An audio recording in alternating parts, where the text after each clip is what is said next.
Hi, my name is Jasmine Shen, and I'm a grad student at Humboldt State University. I am studying the responses of macroinvertebrate drift biomass concentration to pulse flow releases downstream of Lewiston Dam on the Trinity River in Northern California. Before I begin, I'd like to acknowledge my wonderful advisor, Allison O'Dowd, my collaborator, Kyle DiGiulio, and my committee members, Darren Ward and Nick Som. The Trinity River is the largest tributary of the Klamath River, contributing greatly to salmon populations within the Klamath River. It was historically important as a resource of anadromous fishes, acorns, plants, and wild game to indigenous groups. However, like most watersheds in California, it suffered severely from human impacts. Mining operations essentially turned the river inside out, altering both in-stream habitat and the surrounding landscape. More recently, in 1955, Congress authorized the Central Valley Project Trinity River Division, which allowed the construction of Lewiston Dam and Trinity Dam, basically creating a new headwaters, replacing the natural headwaters at Mount Eddy.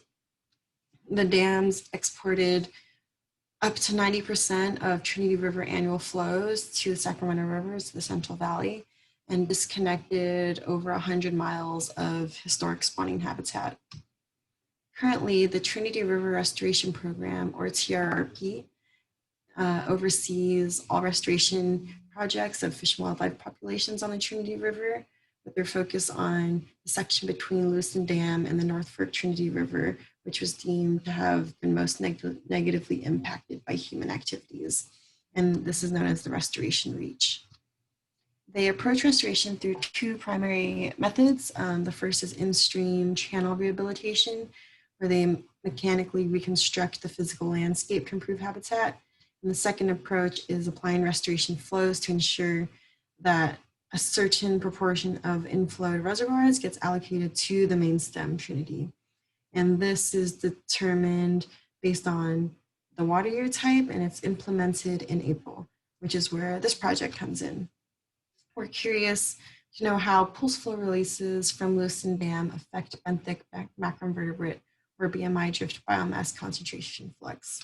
Specifically, if there's a discharge threshold that activates higher concentrations of BMI sent to the water column, and if there are patterns of hysteresis in BMI drift at which BMI drift levels off. We're interested because of the importance that BMI drift plays for juvenile salmonids as a prey food source item. It's been shown in many studies that food availability and feeding rates can improve an individual's fitness. And other studies have shown that juveniles leaving at a larger size tend to have a greater chance of surviving to become a returning adult. All of this infers that additional prey subsidies for juvenile salmonids could contribute to an overall increase in salmonid production, which is a goal of the TRRP, who are the funders of this project. So we sought out to answer questions by sampling at 4 sites within the restoration reach during 4 pulse events and 4 baseline events. Our upstreammost site is Sawmill, and this figure illustrates where on the hydrographs that we sampled. So you can see we sampled during the first pulse at Sawmill and Steel Bridge, but at our 2 downstream sites, Evans Bar and Junction City, we sampled during the second pulse. You'll note that there are 2 sample dots during the first pulse, and that's because we didn't want to miss a potentially big response to the first pulse. So we were able to get 2 samples in, but after that it was dark, so we had to stop.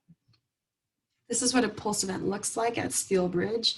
This is at 750 CFS, and this is at the peak at 1500 CFS. And you can see that our nets got moved closer to shore, and we're actively managing that between samples to make sure they were within certain depth and velocity requirements. So we set 2 nets per sampling event for 30 minutes, and we had 4 to 5 sampling events per day. And during those 30-minute sets, we collected water depth, start and end velocities, water temperature, DO, and turbidity.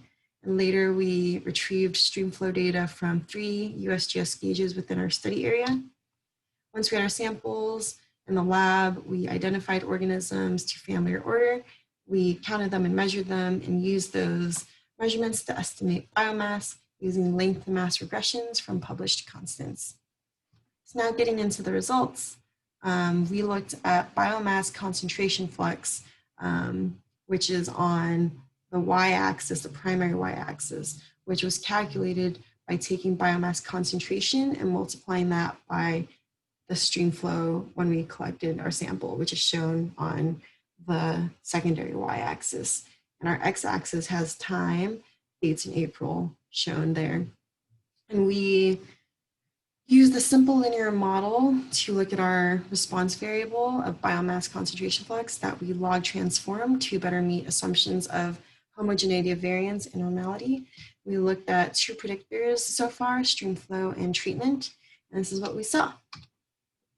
Visually, you can quickly see that biomass flux was much higher during the pulse events as compared to the baseline events. And that's actually exactly what the linear model suggested as well. That stream flow and treatment were significant predictors of biomass flux. However, we still have a lot of work to do. There are still 76 drift samples remaining waiting to be processed. There's a lot of analysis to do. I'd like to explore invertebrate communities to investigate taxonomic differences. But really, I want to focus on examining the effects of specific stream flow levels to address questions I mentioned earlier regarding discharge threshold and hysteresis.